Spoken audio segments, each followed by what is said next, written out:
Tom, you come from a family of lacrosse players. So what was your father's influence on you playing the game? It was huge. So I'm one of those guys that was born with a stick in the crib. I think it had my name on it, my birth date, within a week of me being born. So it's in my blood. My mom is one of 7. My dad's one of 3, both from Long Island. And every sibling, all my aunts and uncles, all had played lacrosse at one point. I think the first team I was on was 3rd grade, East Meadow PAL.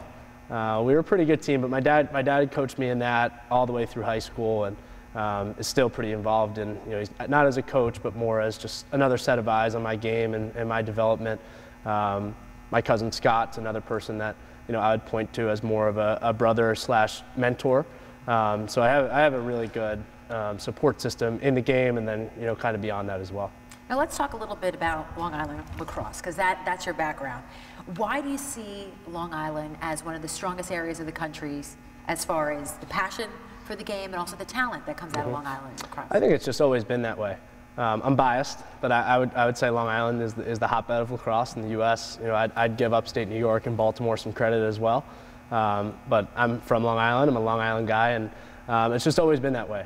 From as long as I can remember, there are more people aware of the sport, more people playing the sport here than in other places. I'm pretty frequently travel around the country and doing different events and camps, clinics and whatnot. And Long Island, it seems to be in our blood. And I'm a perfect example. I come from a lacrosse family, and I'm sure everyone on Long Island knows at least somebody playing the game.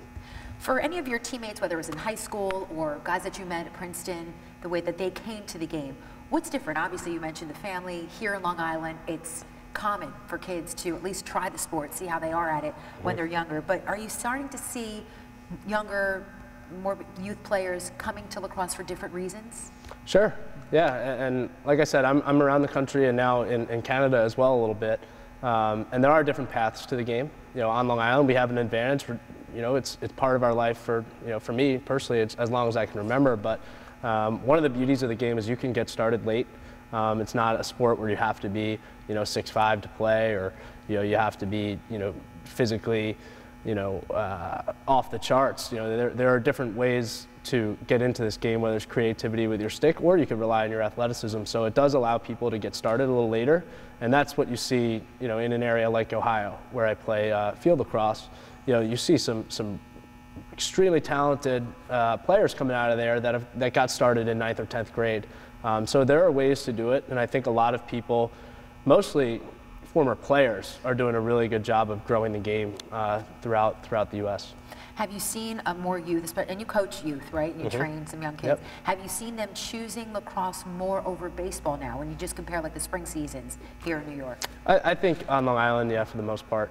And granted, I'm biased. I'm in the lacrosse world. I'm heavily immersed in it, so I am exposed to way more lacrosse players than baseball players. But I am starting to see it. I think the speed of the game, the physicality, the competitiveness. I think a lot of things are positives for kids to play. And I've always had an amazing time, an amazing experience playing. And I think most of the kids that I've been around love it as well. Before we get into your professional league, and I want to really dig into the NLL, but lacrosse has been historically known as suburban, upscale, upper middle class, very white, and I'm sure across the country you see different regions, but and this is all based on its roots in suburbia. But what will it take to bring more diversity, and are you seeing that as you travel the country? Yeah, and I'm glad you brought that up. I think it's a huge issue, and there have been a number of cases, even in the last few months, that have shined a pretty poor light on our sport, and it's something I think from the top that we're working on. Guys like Paul Rabel and Kyle Harrison have spent a lot of time and put a lot of effort into growing the game in different areas and getting involved with different people from different socioeconomic backgrounds. And after all, this is a Native American sport and at its roots. And I've seen a little bit more of that in the box game, playing in Canada and getting used to that culture. And that's something that I think we really need to shine a light on. And appreciate. And I think you've seen guys like the Thompson brothers and Tahoka Nanticoke now at Albany who are bringing more awareness, bringing more attention to that part of the game, and it's something we really, really have to focus on. There are a lot of people doing good things. Harlem Lacrosse is one right here in New York. City Lax is another one. Just trying to grow this game outside of its more stereotypical roots. Right. So I think it's a huge issue. What do you think lacrosse has to do, whether it's the youth level, college level, and of course now on the pro level, to get more, whether it's television, screen space, or even, more time digitally? What do you think it would take compared to other sports, obviously? Yeah, so it's different than a basketball or a football where it has a national audience. I think it is a process. So I think there are a lot of people that are a little frustrated that the growth hasn't happened a little faster. But at the youth levels, things are expanding quickly. I think from a professional and college standpoint, we'd like to get on TV, get on some sort of media outlet that will put us in front of some more eyeballs. But I think that in conjunction with people, like we said before, former players growing the game in areas that aren't your typical areas like a Maryland or a Long Island, guys in Ohio, guys in an area like Chicago or Florida, Texas, California. Whether that are one-off events or people stationed in those areas to really grow it, I think it's a grassroots approach and kind of a media and television kind of approach as well. So take me back 4 years ago, not too long ago, when you were coming out of Princeton. What were the opportunities laid out before you to continue playing lacrosse? It starts with MLL. So the MLL draft actually at the time was while I was still in school. So it's kind of an interesting dynamic. We hadn't even started our senior season yet, and the MLL draft had happened. So I knew where I stood there, and the year prior, the summer prior, I'd interned in the finance world. A lot of lacrosse players, particularly at Princeton, kind of go that route. And it's something I considered. I had a great experience doing it and learned a lot, worked with a lot of great people, but at the end of the day, I did opt to go the lacrosse route. And I think the way it worked out, we lost our last game at Princeton, and the next week I was already playing in MLL as an undergrad. So I hadn't graduated from school yet. We were studying for finals. I remember studying for a test or writing a paper or something the night before in the hotel before our first game down in Florida. So it was a pretty quick turnaround. But something that I've had a great time doing, and continue and hope to continue to do so in the long term here. And you were the #1 overall draft pick by Major League Lacrosse, by the Ohio Machine. And at that moment, so again, we're going back 4 years ago, did you give any thought then about the National Lacrosse League and possibilities there? None, not at all. So I had never played box lacrosse growing up. I'd been to a number of Saints games who played out of the Nassau Coliseum, but I was real young. I definitely had a few birthday parties there. I think I got to go on the field once or twice and shoot on the mascot. So there was always had fond memories there. But I remember a teammate of mine had graduated a few years before me, and we went to go watch him play for the Philadelphia Wings. We just had a free weekend or something and went down there, and we remember saying like, "Oh, this game is unbelievable. So fast, so physical." We had a great time watching. It's a great fan experience. And then my second thought was, I could never play in this. The skill set doesn't really translate. I've been playing field lacrosse for so long. This is such a different game. It's fun to watch, but I don't think this is something I'll ever be part of. And it's funny, I just remember enjoying it and thinking, this won't ever be for me. So then what made you make that decision to then go to box lacrosse? A number of things. So the timing was right. The first call I had gotten from the Toronto Rock, the team that I play for currently and the team that reached out, called. I was on the way back from an alumni game at Princeton. And I think I was 3 years out at that time. And I was around a bunch of teammates, a bunch of alums, and had that feeling of being around a team again. And remember, that's a great part of college, in any sport.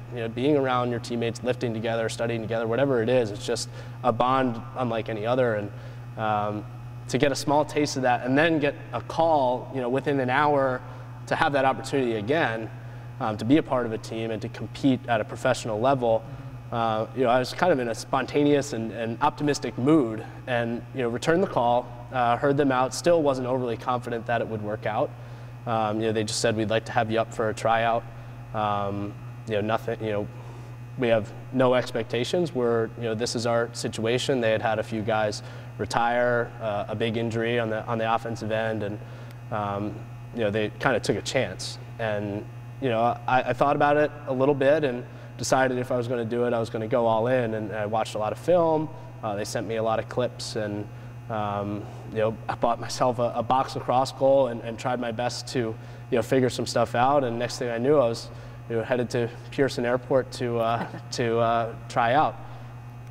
What are the biggest differences between field lacrosse and the indoor box lacrosse? Like you mentioned, it's a totally different skill set. So what did you really have to change or even learn? Well, a lot, and I think I still am. I'm still adapting, I'm still developing certain skills, but I think the first and most obvious is just the size of the goal. You're going from a 6x6 goal in field lacrosse with a goalie with little to no equipment on to a tiny goal with a goalie loaded up with equipment. So just, simply just way less space to put the ball in the back of the net. And then in terms of the offensive flow and the way the game works, it's just less space, more physical. So it's, you're going from having all this room to dodge and maneuver to not much. So it's different body positions. It's, different touch on your passes, different ways of shooting, different ways of working together. So it was really a lot in my first few weeks. It's, I'm drinking water from a fire hose and just trying to, kind of be a sponge and learn as much as I can. And we were lucky enough to have a few preseason games.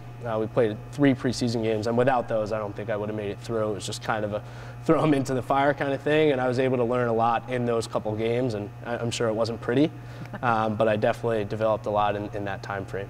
But you were named NLL Rookie of the Year following your rookie year. And I mean, you're one of the great lacrosse players in this country, 2 MVPs. You had back-to-back years with Major League Lacrosse. But how taxing was it? You talk about the physicality of it, and you're still playing field lacrosse. How taxing was that on you as an athlete? It's a lot, and it's something I'm still, getting the hang of. I think it's close to 40 weekends on the road playing. The major difference, though, is in college lacrosse, you're together every day. You're lifting in the morning, going to class, having practice, and then some sort of film session. So it's a lot during the week. So Monday through Friday, you are exerting yourself the entire year. So it is something that I'm used to. And in professional lacrosse, you're practicing the night before. So there's a flight involved, but Monday to Friday morning is my time to put as much pressure, put as much impact on my body as I want.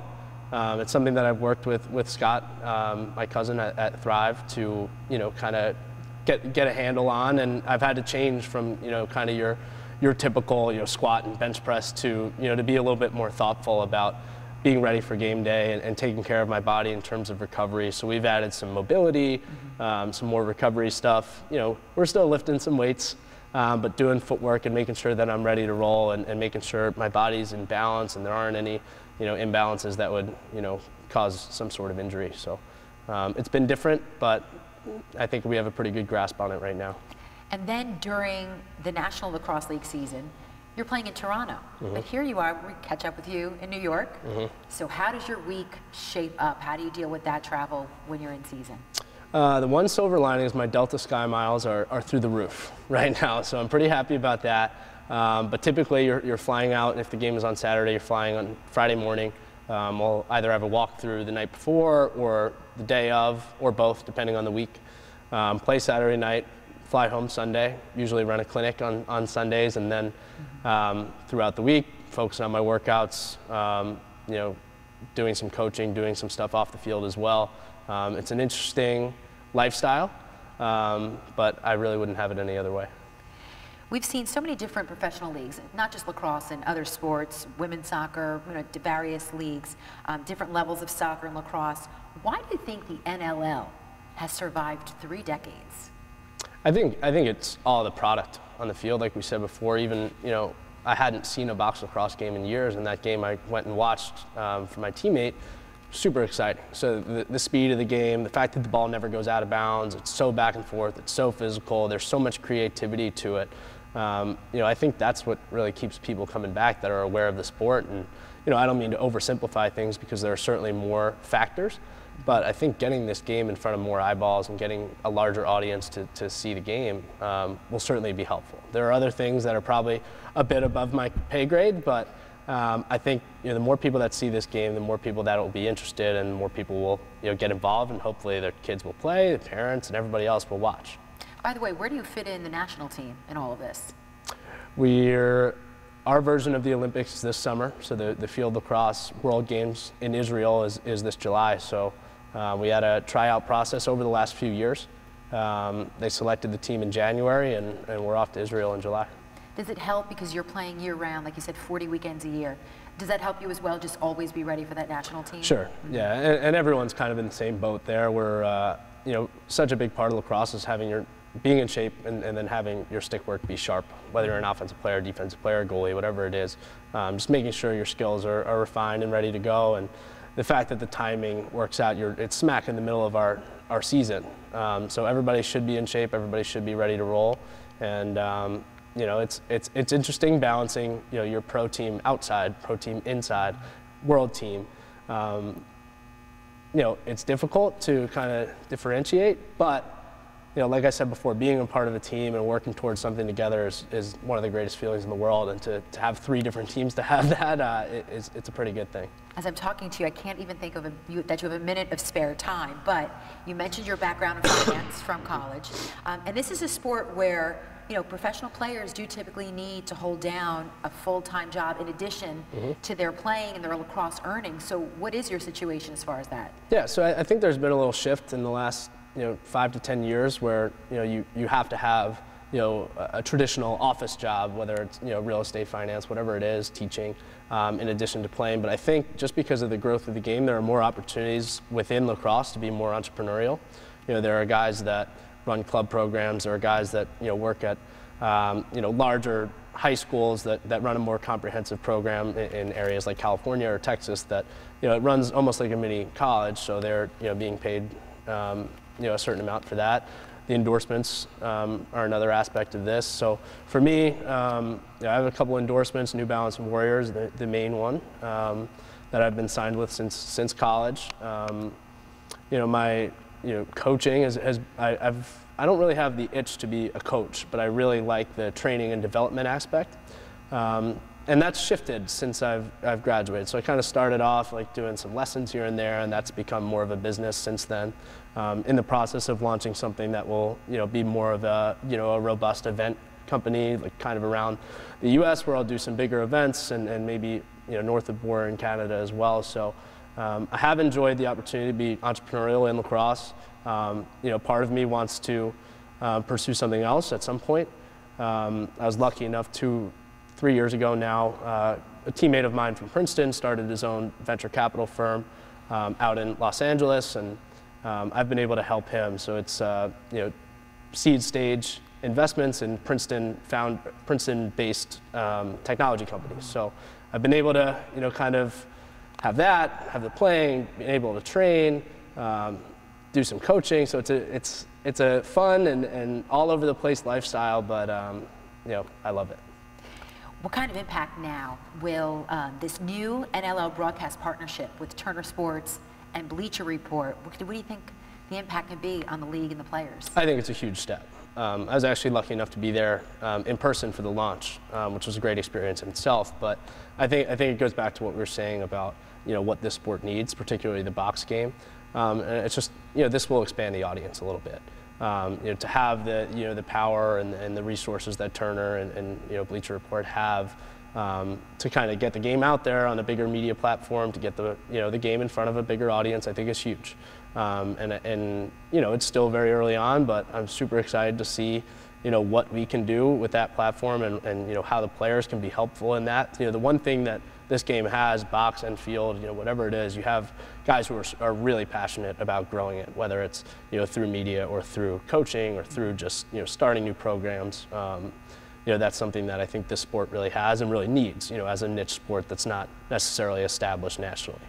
You talked about the Saints earlier, and it's been a while since Long Island had an indoor lacrosse team. So take us into the arena, the Air Canada Center in Toronto. What is the fan base like? What's the atmosphere like? It's amazing. Toronto is an established lacrosse area and arguably the hotbed of box lacrosse. So for me to play there, just kind of by coincidence, has been amazing.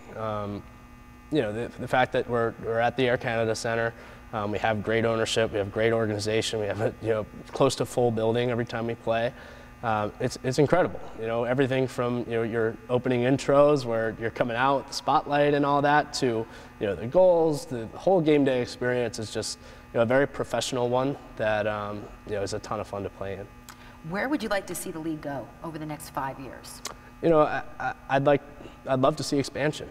I think that would be the answer for a lot of people, and I think the game has the potential, for all the excitement, all the speed, the physicality of the game. I think to get in front of more people would be great. What kind of things has Nick Zakevich implemented that are different and could help the league?